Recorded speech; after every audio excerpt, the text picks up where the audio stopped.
Hürmetli vatandaşlarım, bugünkü leksiyemizi başlayımız. Leksiyede size Roz, Washington'dan sözleyimiz. Bugünkü leksiyelerimizden məzmunu mındaq. Bu leksiyelerin sözleştiğim burun iki məzmundaq. Bir kişinin gümanını qozğaydıgan bulup, benim gümanımını qozğaydıgan bir vakani dep aqaylı. Sizler xabardar bolduğunu yakından bir Beijing'den şehirden bir dedi 200 bin adam qoğlap çıqadı dedi. Bir dedi 500 binden artıq dedi. Bir dedi 1 milyona yakın dedi. Ben bunun hayranım. Bu bir keçide qoğlap çıkarılgan adamlar qanda qatnaşqa olturdu. Mesela avtobusga mı, poyizga mı, aeroplanga mı? Ne aeroplan istenisi görüştürülmedi, ne poyiz istenisi görüştürülmedi. Bu 200, 500, 300 bin adamla qoğlap çıkarışı bu intihar zor vaka bu. Kene bu adamlar nege gitti? Qanda qatnaşılanmadı buna hayran ben. Hazır bu doğru nurgun talaştatışlar ketip atırdı. Doğru betidi YouTube'da. Cungo demokratları, Cungo siyasi neziyeti sözleşi atırdı. Biz onu koyup duraylı.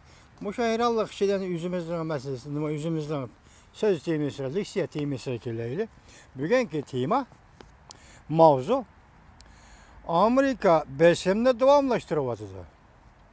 Soda uğraşı gıvalıktan asta aşkarlanışqa özgürüp atıdı. Mavzulu xabar 11. ayının 29. günü Amerika avazının Xitay tili programı e'lon qilindi. Xabar mundaq başlandı. Washington, gerçi Prezident Trump ziyaret mezgildi Jungo bilen 200 milyar dollarlık soda kelişimi imzalagan bolsa mı?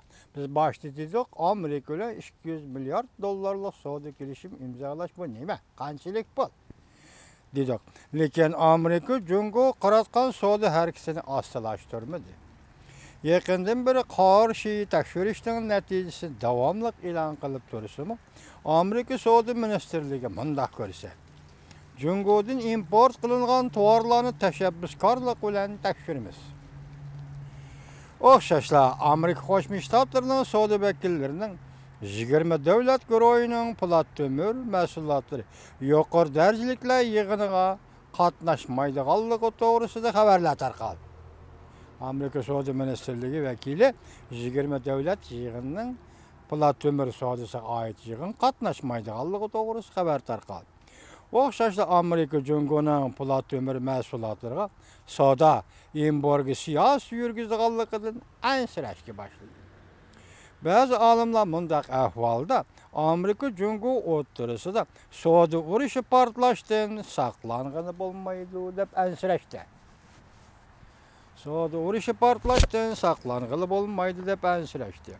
Amerika Qo'shma Shtatlari Savdo Ministerligining ministri Roz haftaning 2 kuni oshkorlab mundaq ko'rsatdi. Savdo Ministerligi Jungoda import qilingan alyumin mahsulotlarini tekshirishni boshlaydi. Fox xabarli televiziyasining xabarlariga asoslanganda Roz Amerika sanoat sohasidagi yuqori darajalik amaldorlarni nutq so'zlab Savdo Ministerligi Jungo ba'zi mahsulotlarni asosar moylik bahodan tuvan bahoda bozorga chiqarib sotganligini tekshirdi dedi. Jungo elib kirayotgan mollarni tuvan bahoda bozorga chiqarganligini tekshirdi deb qaror chiqardi.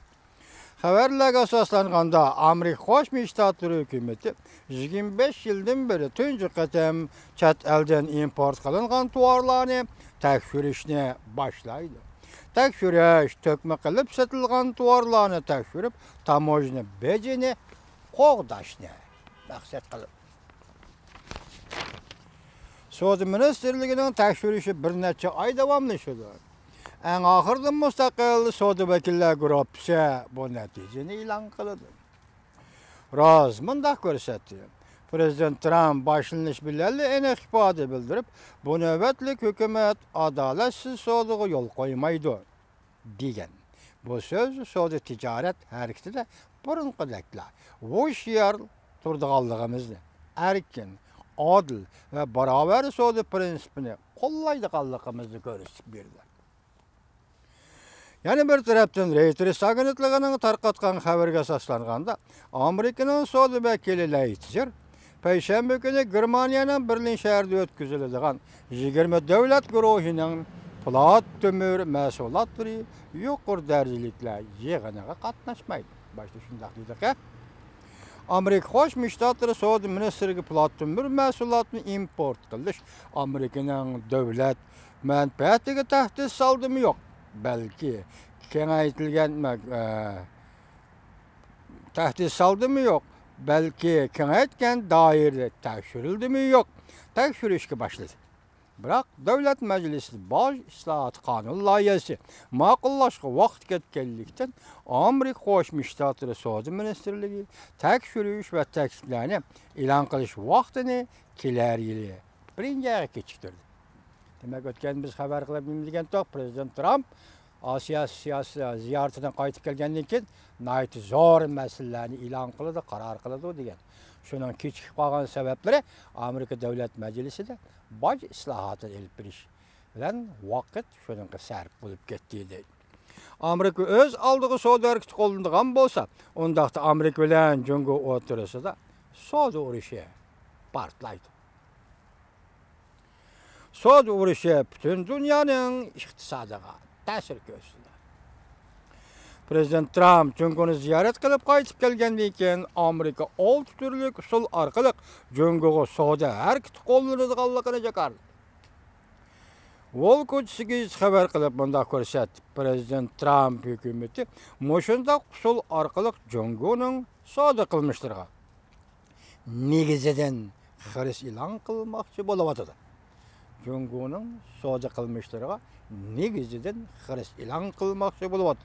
Hamda kelar yilning 5-ida aniq qaror chiqarishni, konkret qaror chiqarishni belgiladi. Tahlilchilar Amerika Jungo o'rtasida uzun o'tmay savdo urushi boshlanadi deb ansirashga boshladi. Yana ba'zilar mundaq deyishdi: Chavshan masalasida hamkorlashish.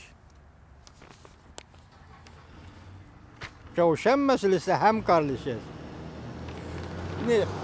Qaror qilinmaydigan bo'lsa, Jungo hukumati bu savdo urushi cho'qim boshlanadi deyishdi.